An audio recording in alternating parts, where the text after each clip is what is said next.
Websites are ancient history. No. Don't I still need a website? We're going to talk about that and why.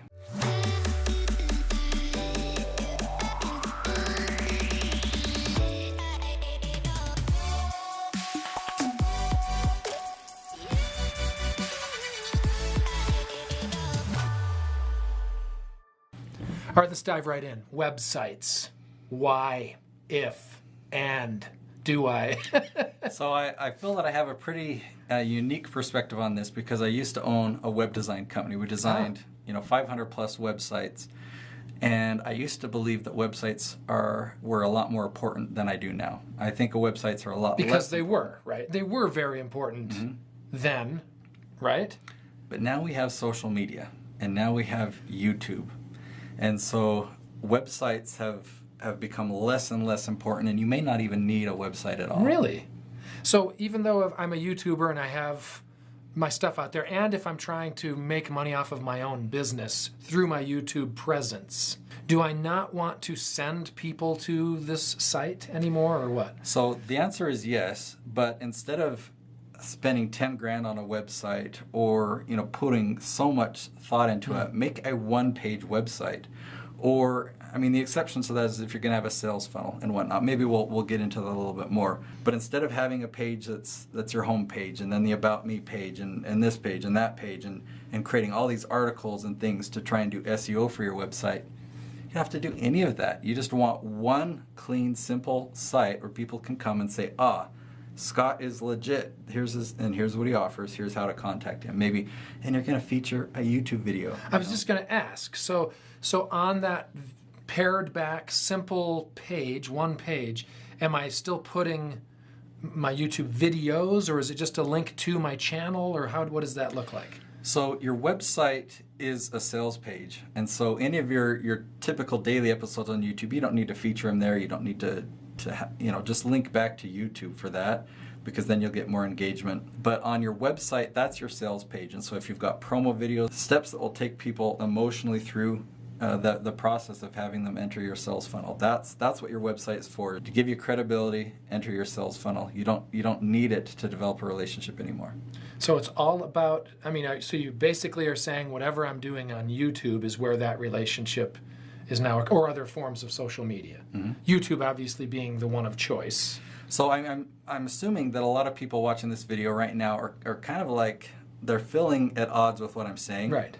So let's just talk about it from principles. And I've got some notes here that I'm going to reference, because I've put some reasons why you would want a website, or why people think they want a website. And let me preface it by saying that of the 500 plus websites that we designed, that my clients were so proud of, and they were happy, like, look at me, I've got a beautiful website, they got so little traffic. Even back then, when social media was less important than it is now, that how important really is a website if you're not even getting that much traffic on it.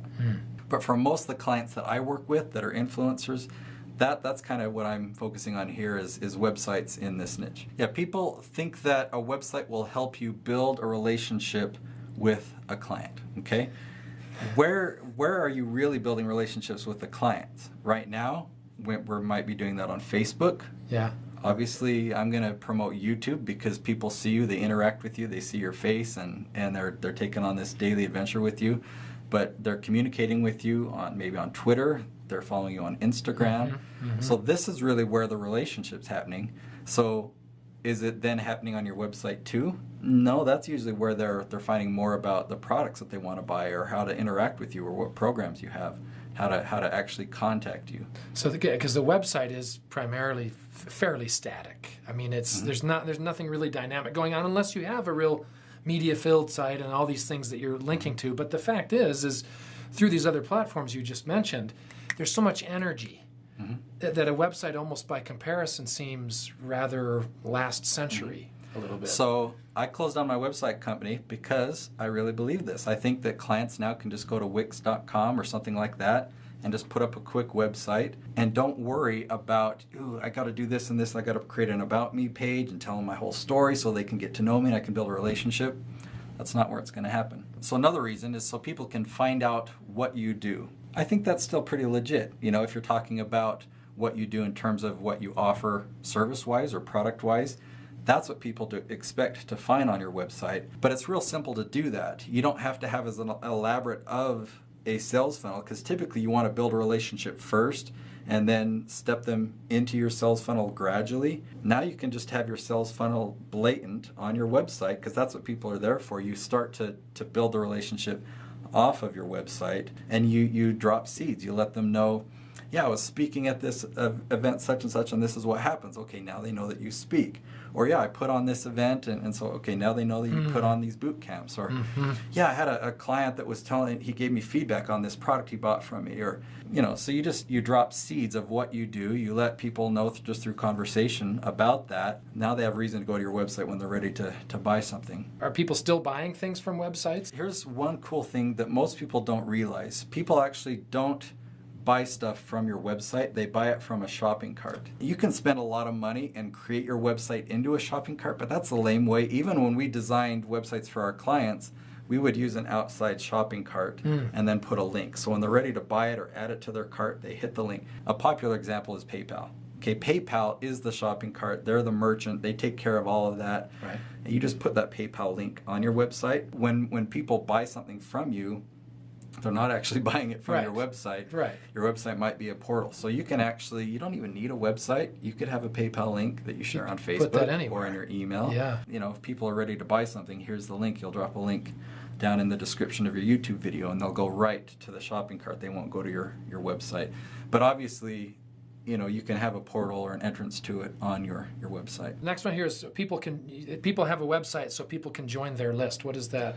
So that's a real big one. Now, again, it's actually not your website where they join your list. We're talking about an email list or becoming a part of your own Would that database. be similar to being a subscriber? Exactly. Okay. If I have a YouTube channel and people subscribe, I don't actually get a list of all those people. I don't get to send them a message whenever I want. Right. If I upload a video, they may or may not see it. If they ring that bell, then they'll get notified from YouTube. But I don't really control who does that or how many people or anything. And so the biggest reason to have a website is so that people can join your list. But you'll actually use an autoresponder, a tool like MailChimp or One Shopping Cart or ProCart or Infusionsoft. And so you just have a little form on your website that then links to one of these tools that I just mentioned, that it manages your list. So you could have 1,000 different people on your email list, and if you want to tell them about an event or you want to let them know, hey, this is a special video I just made, you got to check this out, you can then notify them and send it out yourself. So that's one of the biggest reasons to have a website. Again, like in Infusionsoft, you can just create a landing page using their software. You don't have to have your own website, and you just link people to the opt-in form, subscribe here.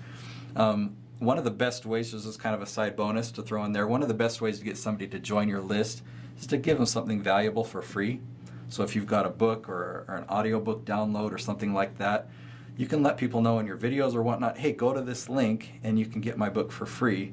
It might be a page on your website that, yeah, here's the free book. Put your name and your email, hit submit, and then they join your list. That's hugely important because you control that now. If YouTube disappeared or if Facebook disappeared, now you don't have followings anymore. Right. No, you've actually created your own following. So that is a good reason to still drive them to the site. Mm-hmm. That's probably the most compelling. Mm-hmm. That last one there, a place where people can go that you control 100%. Well, that's similar to what you were just saying a little bit with the lists. Yeah, so if I have a YouTube channel or somebody's watching a YouTube video, what's on the side? Other people's videos. Right. Or if I'm on Facebook and I'm wanting to control the conversation, there's all sorts of stuff going on around that are distracting people from paying attention to me. Correct. Whereas if they're on my website, they're only seeing me. I control the whole experience. Yes. So that's obviously a big plus. But how much time are people really spending there? So when you get them there, what do you specifically want them to do? Do you want them to opt in? Then don't worry about all the fluff or all this fancy stuff trying to build a relationship.